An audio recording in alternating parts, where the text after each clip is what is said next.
WhatsApp guys welcome back to hats off 2025 உண்மையாலுமே movie ஃபேன்ஸ்க்கு வந்து ஒரு செலிப்ரேட்டிவ் இயராக தான் அமைஞ்சுது. அண்ட் வந்து நிறைய புது படங்கள், நிறைய எக்ஸ்பிரிமெண்டல் ஃபிலிம்ஸ் எல்லாம் வந்து கண்டிப்பாக வந்து வந்திருக்கிறத நம்ம பார்க்க முடியுது. அண்ட் முக்கியமாக வந்து ஹாரர் படங்கள் வந்து பட்டையை கிளப்பியிருக்குன்னே சொல்லலாம் இந்த வருஷத்தில். அண்ட் அதில் ஒரு சூப்பராக வந்து பெர்ஃபார்ம் பண்ண ஒரு மூவி தான் பிரிங் ஹர் பேக். இந்த மூவி வந்து உண்மையாலுமே நிறைய பேர் சஜஸ்ட் பண்ணி நானே கேட்டேன். அண்ட் வந்து நான் பார்த்த பிறகு தான் தெரியுது ஏன் வந்து இவ்வளோ சஜஷன்ஸ் வந்து கொடுத்துருக்காங்க. அண்ட் உண்மையாலுமே படம் வந்து சூப்பராக இருக்குங்க. பயங்கரமாக பர்சனலாகவே நல்லா ஒர்க் ஆணுச்சு. ரொம்ப நாள் கழித்து ஒரு பயங்கரமான பயம் கலந்த ஒரு ஹாரர் படம் பார்த்த மாதிரி ஒரு ஃபீல். கடைசியாக ஈவில் டெட் ரைஸில் தான் வந்து அந்தளவுக்கு வந்து ஒரு பயமாக இருந்துச்சு. அண்ட் வந்து இதை வந்து ஓடிடியில் தான் நான் பார்த்தேன். ஆனா, அப்படி பார்த்துமே வந்து படம் சூப்பரா எனக்கு ஒர்க் ஆனுச்சு. அண்ட் கண்டிப்பா நீங்களும் இந்த படம் பார்த்துட்டு வந்து இந்த வீடியோ வந்து கன்டின்யூ பண்ணுங்க. பிகாஸ் ஆஃப் இதில நெறைய ஸ்பாய்லிங்கான விஷயம் வந்து இருக்கும். அண்டு மத்த படங்கள விட இந்த படத்தில வந்து அப்படி என்ன சூப்பரா பண்ணியிருக்காங்க, அப்படி என்ன டிஃப்ரெண்ட்டா பண்ணியிருக்காங்க அப்படின்றத தான் இந்த வீடியோ வந்து ஃபுல்லா நான் கவர் பண்ண போறேன். ஸோ படம் பார்க்காதவங்க பியூர் 18+ இருந்தா மட்டும் இந்த படத்த வந்து செக் பண்ணி பாருங்க. ஏன்னா, அந்த அளவுக்கு கோர் சீக்வென்ஸ் வந்து உள்ளார இருக்கு. ஸோ சின்ன பசங்க இந்த படத்தை வந்து யாருமே பார்க்க வேணாம். Not recommendable. அண்ட் இப்போ வந்து வீடியோவை ஸ்டார்ட் பண்ணலாமா?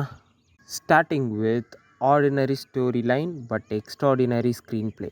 ஒரு ஹாரர் படங்களுக்கு ஒரு ஸ்டோரி லைனை தாண்டி அந்த ஸ்க்ரீன் ப்ளே வந்து எங்கேஜிங்காக இருந்தால் தான் மக்கள் வந்து அதை விரும்பி அண்ட் வந்து சீட் எட்ஜில் வந்து உட்காந்து பார்ப்பாங்க. அண்ட் மெயின் இதை வந்து ஸ்க்ரீன் ப்ளே ஃபோக்கஸ்டாக எடுத்துகிட்டு போனது தான் இந்த படத்தோட பெரிய ப்ளஸ் பாயிண்ட்டாக சொல்லுவேன்.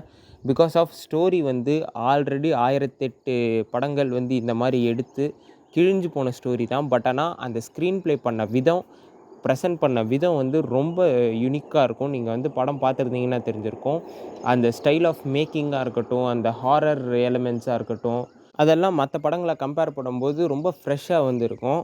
காஞ்சூரிங் 4 டைரக்டரை வந்து என்னத்த சொல்கிறதுன்னு தெரியல. காஞ்சூரிங் 3, த நன் 2, அப்புறம் வந்து த கர்ஸ் ஆஃப் லா லோரானா, இந்த படங்கள் எல்லாமே சிமிலர் டெம்ப்ளேட்டில் அந்தளவுக்கு ரொம்ப எக்ஸைட்டிங்காகவும் இருக்காதுங்க. ஸோ அந்த படங்களை கம்பேர் பண்ணும்போது இந்த படம் வந்து தூக்கி சாப்பிட்ருச்சுன்னே சொல்லலாம். அண்ட் இதை கடைசியாக வந்து the devil made me do இட்லாம் வந்து என்னத்த சொல்கிறதுன்னு தெரியல. ஒரு ஹாரர் ஃபீலுமே வந்து அந்த படத்தில் இல்லை. உங்களுக்கு வந்து ஜம்ப் ஸ்கேர்ஸ் வந்து வந்துச்சா அப்படின்றத நீங்கள் கீழே கமெண்ட் பண்ணுங்கள்.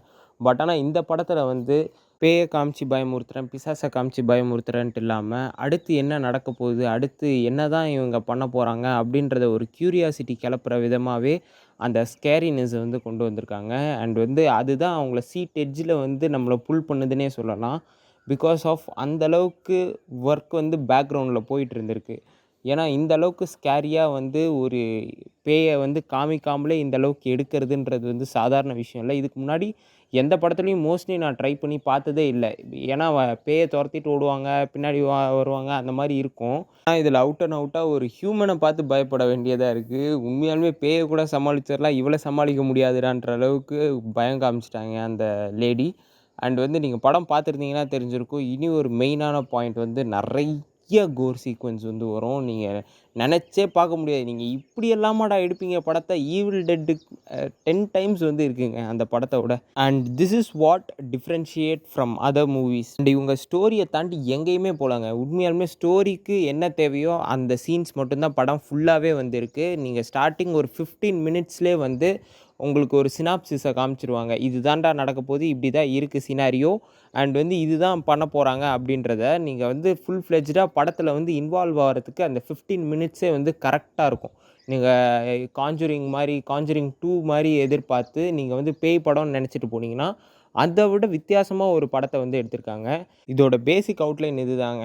ஒரு பொண்ணு வந்து தவறுதலாக வந்து ஸ்விம்மிங் பூலில் விழுந்து இறந்துருவாங்க. அண்ட் அவங்களோட அம்மா வந்து ரிச்சுவல்ஸ் மூலயமா வந்து அவங்கள வந்து திருப்பி மீட்டெடுத்து உயிரோடு கொண்டு வர்றது தான் ஹோல் ஸ்டோரியே. அண்ட் இதில் வந்து என்னென்ன கனெக்ஷன்ஸ், என்னென்ன வித்தியாசங்கள் அப்படின்றத வந்து நீங்கள் படம் பார்த்து நீங்கள் தெரிஞ்சுக்கோங்க.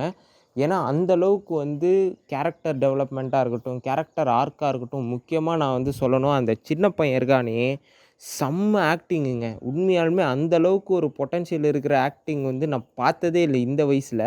உண்மையாலுமே சிஜிஐ பண்ணியிருக்காங்களா, இல்லை உண்மையாலுமே அவன் நடிச்சிருக்கானானும் தெரியலங்க. அந்தளவுக்கு எப்படி அவன் கதை கன்வின்சிங்காக கேட்டு இதை வந்து ஒத்துக்கிட்டு நடித்தான்னு தெரியல. பட் ஆனால் அந்தளவுக்கு ஆக்டிங் வந்து உள்ளார போயிருக்கு. அண்ட் அந்தளவுக்கு ஸ்கிரிப்ட் ஒர்க் வந்து மெயினாக கன்சிடர் பண்ணி அதை வந்து எடுத்திருக்காங்க. எந்த ஒரு லூப் ஹோலுமே வந்து பார்க்க முடியாது. ஏன்னா ஹாரர் படத்தோட மெயின் ஃபேக்ட்டே என்னன்னா, அது வந்து ரியல் லைஃப்ல நடக்காது. பட் ஆனா அத கன்வின்சிங்கா கொண்டு வந்து அத வந்து ரியல் லைஃப்ல நடக்கிற மாரி நம்ம கூட கனெக்ட் பண்ணா மட்டும் தான் அந்த படம் வந்து ஒர்க் ஆகும். அண்ட் அத வந்து இந்த படம் வந்து சூப்பராவே பண்ணியிருக்குன்னு சொல்லலாம். அண்ட் வந்து கடைசி வரைக்கும் அந்த சீட் எட்ஜ்லயே உட்கார வச்சிருக்குங்க. உண்மையாலுமே ஃப்ளாஷ்பேக் ஒண்ணுமே கிடையாது. அந்த ஃப்ளாஷ்பேக்குன்றது ஃபர்ஸ்ட்டு ஒரு 2 மினிட்ஸ்ல வர்றது தான். அண்ட் அதையும் பெருசா டீட்டெயிலிங்கா கொண்டு போகாம கரெக்ட்டா முடிச்சிருக்காங்க. உண்மையாலுமே அந்த விஷயத்துல வந்து பாராட்டியே ஆகணும். ஃப்ளாஷ்பேக்குன்ற போர்ஷன போட்டு மொக்கைய போடாம, தேவைக்கு தகுந்தாற் போல மட்டும் அந்த ஸ்டோரி லைன எடுத்து, அந்த ஃப்ளாஷ்பேக்க வந்து அமைச்சது தான் சூப்பரான ஒரு விஷயமா நான் பார்க்குறேன். அண்ட் வந்து இத வந்து இனி வந்து நெறைய சீக்வல்ஸ் எடுக்கணுன்ட்டு எனக்கு ஆசையா இருக்கு. பிகாஸ் ஆஃப் இனி வந்து பயங்கரமா இந்த ஸ்டோரிய வந்து எக்ஸ்ப்ளோர் பண்ணலாங்க. இனி வந்து நெறைய ரிச்சுவல்ஸ் நடக்கிற இந்த வீடியோ வந்து நெறைய பேருக்கு போய் சேர்ந்த மாரியும், அண்ட் வந்து அவங்கவங்க என்னென்ன வித்தியாசமா பண்றாங்க. வேற என்னென்ன ஸ்டோரி லைன்ஸ் அண்ட் இது வந்து எப்படி இந்த இது வந்து கிரியேட் ஆனுச்சு அப்படின்றதே ஒரு படமா எடுக்கலாம். ஸோ நானே இவ்வளோ ஐடியா குடுத்துருக்கிறேன். புரொடக்ஷன் கம்பெனி இத பத்தி யோசிக்காமலா இருப்பாங்க. படம் வேற ப்ராஃபிட்ல தான் இருக்கு. ஸோ அதனால நீங்களும் இதுவரைக்கும் யாருமே பார்க்கலன்னா, கண்டிப்பா போய் இப்போ செக் பண்ணி பாருங்க. 18+ இருந்தா மட்டும் தனியா போய் செக் பண்ணி பாருங்க.